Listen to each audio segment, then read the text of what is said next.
Hi, I'm Dr. Mike Nizzle. I'm a family physician. I've been practicing medicine for over 30 years now, and I'm performing a series of these lectures on your health to give patients a better understanding and involve them in their health care. As always, we need to make a disclaimer. Management of your health is between you and your physician. The comments on here are simply meant to be general in nature and should never be applied to the individual.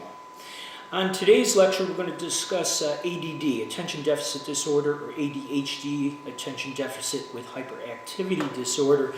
And I'd like to make some general comments on this because there's lots of concerns by parents sometimes regarding medications and whether a child should take it. And I also have my own theory as to why ADD occurs and some steps that you can take to perhaps help people who do suffer from this disorder. So attention deficit disorder is simply a person that is easily distracted. And some of these people are also hyperactive. It's not very hard to diagnose it in young children. You simply walk into your exam room and it's basically torn apart and the child's bouncing off the walls off, and that's hyperactivity component. The attention deficit alone, they simply are having problems focusing on whatever they work on. It's interesting, however, if it's something fun, they do tend to be able to focus on it, and we'll get into that discussion in a moment. So kids with ADD often may do computer games just fine because they're interested in it.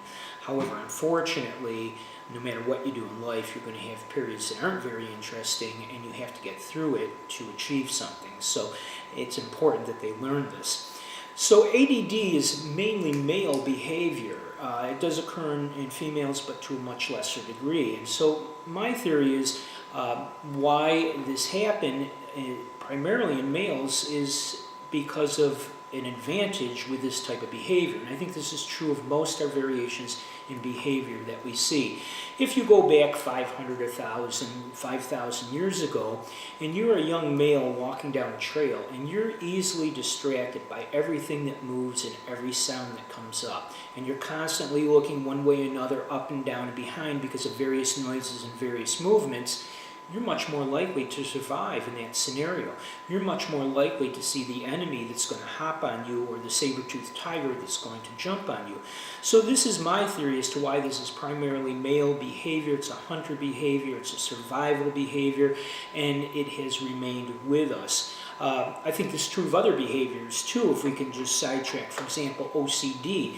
If 1 out of 100 people are obsessive compulsive, and you're living in a small village that has 100 people, it's probably that person that's first going to see the river flooding or the enemy coming over the hill, etc., etc. So these behaviors had distinct value for us 100 or 500 years ago.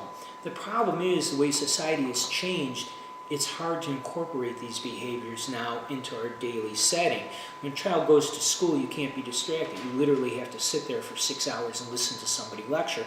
That's a hard thing to do. So with ADD, first off, does behavior modification work? Well, yeah, it does help, clearly. So there are certain steps that I suggest you do if you have ADD, and I speak from personal experience because I do believe I had some ADD when I was younger when it wasn't diagnosed. So first off, you want to have a low-stim environment. In other words, when your son or daughter comes home to study, you don't want them sitting in the main part of the house with the dog barking, the TV on, the phone's ringing, their cell phone in front of them, 2 computer games running. That's not going to work for a person with ADD. You need to put them in a low-stim environment. This is a quiet room, a clean desk, and just their books in front of them, a computer screen only if they're using it to extract knowledgeable information. The other thing you can do if somebody's very young is to build up their concentration. You can build this up like you would for any sport. You wouldn't go and run a marathon the first day. You would work your way up to it. The same is true of concentration. So if you have a young child, and even if you're older and you want to train yourself, first off, read one sentence and then repeat the sentence back. What did the sentence say? Move it up to a paragraph, move it up to a page, and then move it up to a whole chapter.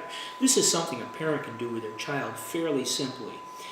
Personally, what I found for myself was that I basically rewrote my books. The activity of writing would keep me concentrated. And as you can see here, I'm still writing, and I have to have a pen and pencil in my hand, it seems, to think when I'm working on things, and I think it's simply habit. So I used to read the book and simply rewrite it in my own words, and that method worked very well for me. ADD can onset at any time. We're probably hardwired this way, and it's mainly noticed when children enter school. One of the problems is ADD can affect their social life as well, because if it's extreme, other kids pick up on it, they become annoyed, and they don't necessarily want to be friends with the child. So it's important for that reason to treat it as well. So that's the behavioral modification part. The other thing is to involve your child in skills that require focus, an instrument, martial arts, whatever. Anything where you have to sit down and focus on one thing for a period of time is going to help them to learn. Now, what about medications? Do they work? Well, I'm speaking from 30 years of experience, and when I started out, I felt that medications, that ADD was mainly behavioral, and it could be solved by behavioral modification. However, I did start using medications basically at the request of some parents, and I started doing some minor data gathering, and I was extremely impressed. I'd have parents come in, and they were uncertain like I was, and I would simply say, you know what, let's send Johnny to school, give him the pill in the morning, don't tell anybody. And then in 2 weeks, I want you to send an open statement to the teacher. How is Johnny doing? And I was amazed with the results. It seemed 90% of the time we were getting back statements. I don't know what happened. All of a sudden, Johnny seems to be doing better. He's completing his homework, etc., etc. So the medications clearly seem to have a benefit with children with ADD. Now, there's numerous medications out there. They basically break into stimulants and non-stimulants. The stimulants do come from the amphetamine class. There are a few side effects with those. However, again, very effective, it seems in my opinion, and improves your child's functioning because they're able to focus, and this focus allows them to get better grades. When they get better grades and better social skills, they're probably going to achieve more in life. I can't tell you how many times I've had patients come in that are in their 50s and realize that they have ADD, but it was never diagnosed when they were younger. And they're very, very sorry about this because they feel they could have achieved a whole lot more. They would have done better in school if it would have been recognized. So if you have concerns that you or your son or daughter have ADD, you should discuss it with your physician.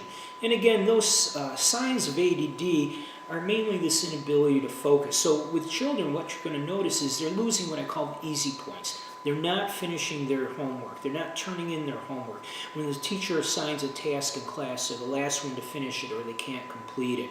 And you'll notice this in their daily life. You ask them to go upstairs to brush your teeth. One child may head directly upstairs and complete the task in 5 minutes. Then you may have a child that literally takes 45 minutes. They'll stop and investigate every bug on the stairwell, every thread, play with the dog, etc., etc. And that's all good. That's exploration. It's healthy. However, again, at some point you're going to have to focus.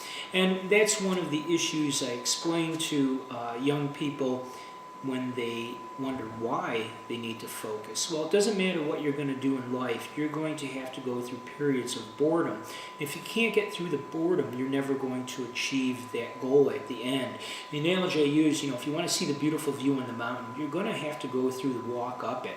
And that's just part of life, and it's an important lesson to learn. Even if you're a rock star, you're going to have to sit there through boring contract negotiations, and you're going to have to understand them. So no matter what you do in life, if you want to get there, you're going to have to go through periods of boredom. And it's important for children to learn that. And it's important for us to help them work through those issues.